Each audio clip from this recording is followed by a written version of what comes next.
আমি ওয়েস্ট বেঙ্গল সেটের একটা জেনারেল পেপার নিয়ে আজকে আলোচনা করব। প্রত্যেকটা কোশ্চেনকে আমি আলোচনা করব। Number 1, identify the non probability sampling technique from the following: simple random sampling, systematic sampling, stratified sampling and purposive sampling. এখানে নন প্রবাবিলিটি স্যাম্পলিং টেকনিক বলতে কোনটাকে বুঝিয়েছে? স্যাম্পলিং টেকনিক হচ্ছে দু ধরনের, একটা হচ্ছে প্রবাবিলিটি স্যাম্পলিং আর একটা হচ্ছে নন প্রবাবিলিটি স্যাম্পলিং। এখানে নন প্রবাবিলিটি স্যাম্পলিং হচ্ছে option D, that is purposive sampling. The items in a questionnaire should be presented in the following order. এখানে বলেছে একটা কোশ্চেনিয়ার যখন আমরা করব তখন কোন অর্ডারটাকে মেনটেন করব। Number A, general to specific. Number B, easy to very difficult. Number C, known to unknown. Number D, simple to complex. এখানে এই যে কোশ্চেনিয়ারটাকে তৈরি করা হচ্ছে, সেই কোশ্চেনিয়ারটাকে আমাদের কী বেসিসে, কোশ্চেনিয়ারটা আমাদের কী বেসিসে হতে পারে? আমি এখানে অপশান হবে জেনারেল টু স্পেসিফিক, মানে অনেক অগোছালো জিনিসের মাধ্যম থেকেও স্পেসিফিক জায়গাটাকে খুঁজে বার করে কোশ্চেনিয়ার তৈরি করতে হবে, যাতে এমনভাবে তৈরি করতে হবে যাতে সবাই বুঝতে পারে, বা যে কমিউনিকেট করছে বা যে শুনছে সেও যেন সেই প্রশ্নের মানেটা বুঝতে পারে।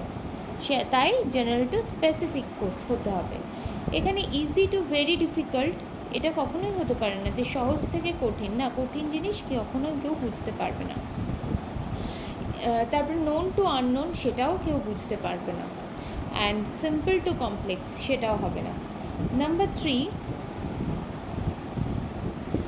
Survey monkey and online reference tool facilitated. Survey monkey হচ্ছে একটা অনলাইন রেফারেন্স টুল, সেটা অপশন বি এর সঙ্গেই কিন্তু আমার অনেক বেশি রিলেট করছে। কেন করছে? কারণ এ আছে টেক্সট অ্যানালিসিস, বি আছে সার্ভে টেমপ্লেট, সি আছে SPSS ইন্টিগ্রেশন, ডি আছে রিয়েল টাইম রিসার্চ। এই সার্ভের সাথে সার্ভে যেখানে ম্যাচ করছে সেটাই হবে আমাদের answer. That is survey মঙ্কি and online reference tools facilitated survey templates. Number 4, ethics in research is not considered with claiming others' ideas as one's own. Number B, political ideology of a researcher, invasion of participants' privacy and self-plagiarism.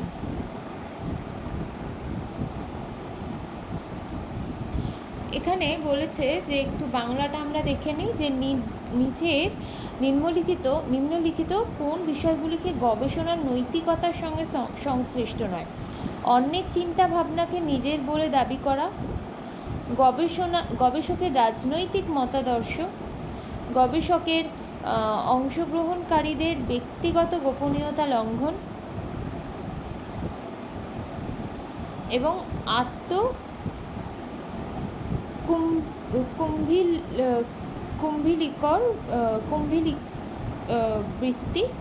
আত্মকুম্ভিলক বৃত্তি।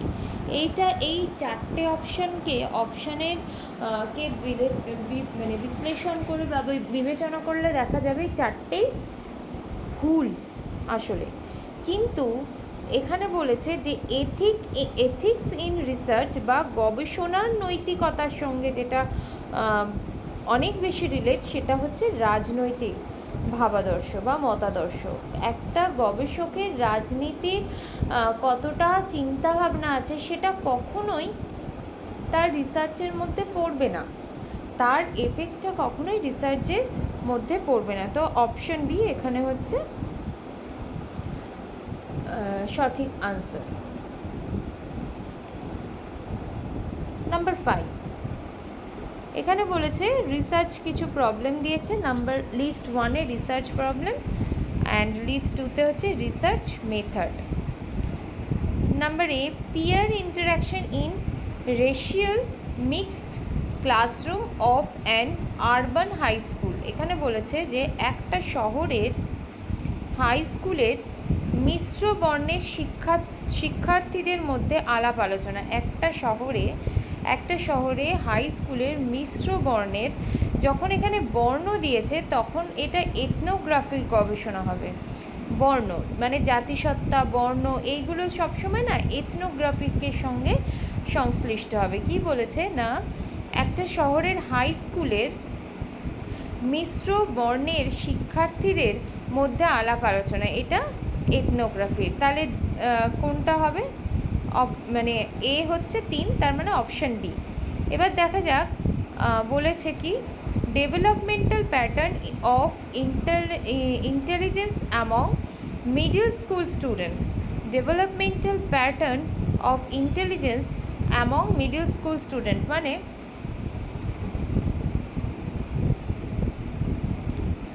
মাধ্যমিক স্কুলের ছাত্রছাত্রীদের মধ্যে বুদ্ধির বিকাশের রূপরেখা। মাধ্যমিক স্কুলের ছাত্রছাত্রীদের মধ্যে বুদ্ধির বিকাশের রূপরেখা। মাধ্যমিক স্কুলের ছাত্রছাত্রীদের মধ্যে বুদ্ধির বিকাশের রূপরেখা। এটা ক্রস সেকশনাল সার্ভে হতে পারে, কারণ সবার বুদ্ধি সমান নয়, সবার চিন্তাভাবনা সমান নয়। এই যে মাধ্যমিকের, কিন্তু মাধ্যমিক বলতে ক্লাস 10, এই 10 স্টুডেন্টের মধ্যে যে ছাত্রছাত্রীদের যে বুদ্ধি বিবেচনা, তার যে বিকাশ, সেটা কিন্তু এই ক্রস সেকশনাল সার্ভেস গবেষণার থেকেই আমরা পেতে পারি। নাম্বার সি কি বলছে না, effects of watching television on science and achievement of 19th grade student. মানে 9th গ্রেড স্টুডেন্ট মানে নবম শ্রেণীর ছাত্রছাত্রীদের ওপর বিজ্ঞানের কৃতিত্ব বিষয়ে টেলিভিশনের প্রোগ্রামের প্রভাব। এক্সপেরিমেন্টাল গবেষণা মানে এইখানে একটা স্টুডেন্ট যখন 9-এ পড়ে, সেই স্টুডেন্ট যখন বিজ্ঞান ভিত্তিক আলোচনা করবে, সেটা টেলিভিশন প্রোগ্রামের ওপর অনেক বেশি মানে কার্যকর হবে। মানে টেলিভিশনের কী বলবো, টেলিভিশনের প্রোগ্রামে যখন সায়েন্স রিলেটেড সে কিছু দেখবে, সেটা তখন তার ভেতরে এফেক্ট করবে, তো সেটা এক্সপেরিমেন্টাল গবেষণাই হবে। Number D, impact of education on social status of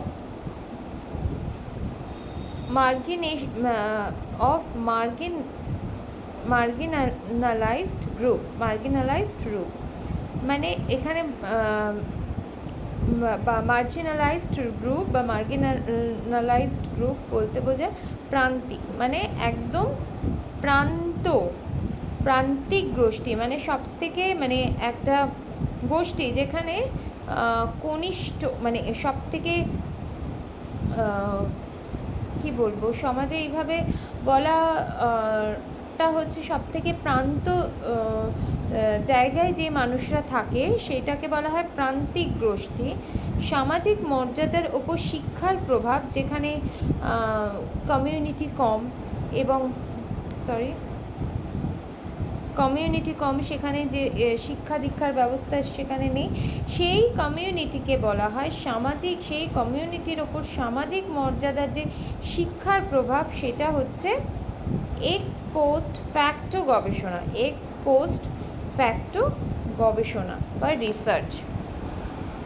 তাহলে প্রান্তিক গোষ্ঠীর সামাজিক মর্যাদার ওপর গবেষণার প্রভাব, প্রান্তিক গোষ্ঠীর সামাজিক মর্যাদার ওপর গবেষণার প্রভাব হচ্ছে এক্স পোস্ট ফ্যাক্টো গবেষণা।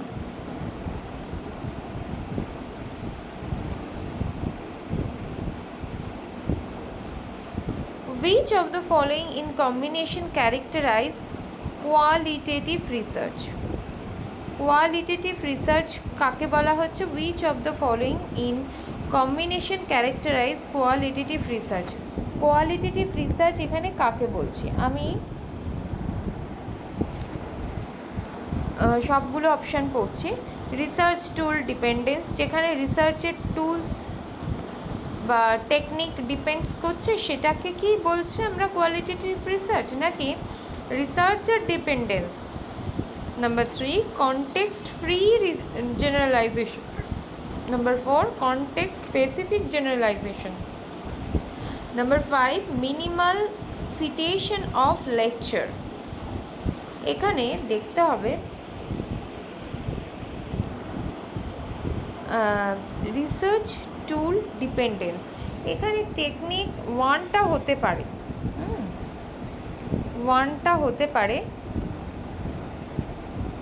আচ্ছা। তারপরে রিসার্চার ডিপেন্ডেন্স, এটা সবসময় রিসার্চার ডিপেন্ডেন্স, যে রিসার্চ করবে তার উপর কোয়ালিটি ডিপেন্ড করছে, তাহলে এই অপশান বিটা সবসময় হবে।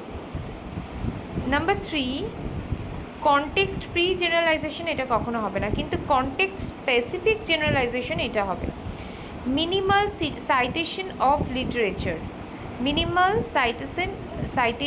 অফ লিটারেচার, এটাও হবে, তাহলে অপশান বি হচ্ছে correct. Obstacles which distortion the meaning of message in the communication are termed as, বলছে কমিউনিকেশনের মধ্যে নিহিত বার্তার অর্থকে যেসব প্রতিবন্ধক বিকৃত করে তাদের বলা হয় কমিউনিকেশন। যখন এই যে কমিউনিকেশনের ব্যাপারটা আসবে তখন সেটা কিন্তু সেমান্টিক হবে সব সময়। Meaning of message in communication are termed as semantic barrier. Number 8, in a group the logical sequence of effective communication follows the following steps.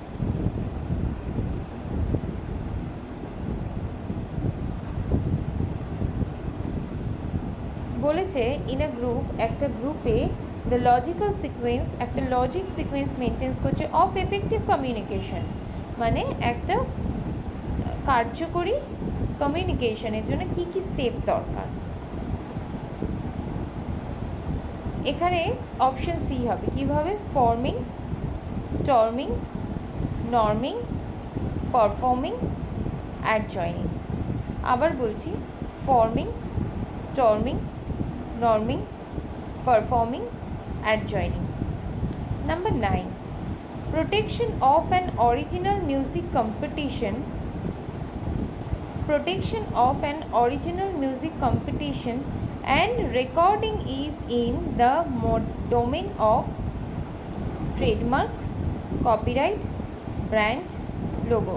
আমি আবার বলছি, এখানে বাংলায় আমি একবার পড়ে নিই।